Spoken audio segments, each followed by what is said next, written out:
Good afternoon, ladies and gentlemen. My name is Alia Rosyadi, and I'm from the International Relations Study Program at UPN Veteran Jakarta. On this opportunity, I would like to delivering my speech. So, before we start it, I want to ask you something. Do you know about academic pressure? Or have you ever felt stressed, overwhelmed, or even burnt out because of study? I'm sure we've all experienced something like that before. When we start our college journey, it's important to acknowledge the significant academic pressure that we may face in the future. The transition from high school to the college can be a challenging one. So today, I would like to discuss the effect of academic pressure in college and what we can do to handle it. First, the important things that you have to remember is academic pressure is not always a negative thing. In fact, a certain level of pressure can be motivating and help us to achieve our goals. And also, students can be more productive and motivated to achieve high grades in academic. But when academic pressure becomes worse, it can have a negative impact on our life, either mentally or physically. One of the main causes of academic pressure is desire to succeed academically. With the competitive nature of college admission and the expectation of parents to maintain high grades, we always want to try our best, right? So when the result is not really good, we were upset and disappointed. And this will increase the academic pressure. High levels of academic pressure lead us to unhealthy habits and routine, such as overthinking, sleeplessness, and overworking. If those happen, it will give us the possibility to feel stress, anxiety, and even burnout. We can lose our focus and concentration to do something in daily. Another cause of academic pressure is the pressure to balance education with other activities, like organization work or part-time jobs.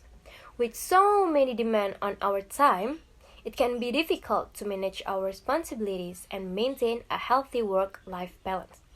If we cannot manage academic pressure properly, it has an impact not only on our academic performance, but also on our health, either our mental health or our physical health. When we work so hard, sometimes we forget to eat and take a rest, and it's not really good for our health.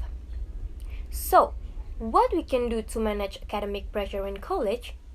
We can work to establish healthy habits and routines, such as setting realistic goals, creating schedules, and prioritizing self-care activities like exercise, eating well, or spending time with friends and family. By creating a balanced approach to college life, we can minimize the impact of academic pressure on our life. We can also seek out some support from others who can help us to manage the academic pressure that we feel. This might involve attending counseling, therapy session, joining a support group, or talking to a trusted friend or family member. By reaching out for help when we need it, we can prevent the impact of academic pressure from talking about our life to them. We can work to shift the conversation around academic pressure in college. Rather than viewing academic success as the only measure of our worth, we can celebrate the diversity of talents and interests among our peers. By recognizing that there are so many paths to success, we can reduce the pressure to conform a particular academic standards. Finally, in conclusion, academic pressure is a significant challenge that many of us will face in college. By knowing a negative impact that academic pressure can have on our mental health and well-being also, we can work to establish healthy habits and seek out some support when we need it. By prioritizing balance, self-care, and diversity, we can also create a supportive and fulfilling college experience. And also, we have to take care of ourselves, because if we don't, who will? No one will help us if we don't ask for help. Okay, ladies and gentlemen, I think that's all for my speech. I hope we learned something new from it. Thank you very much for your attention. See you.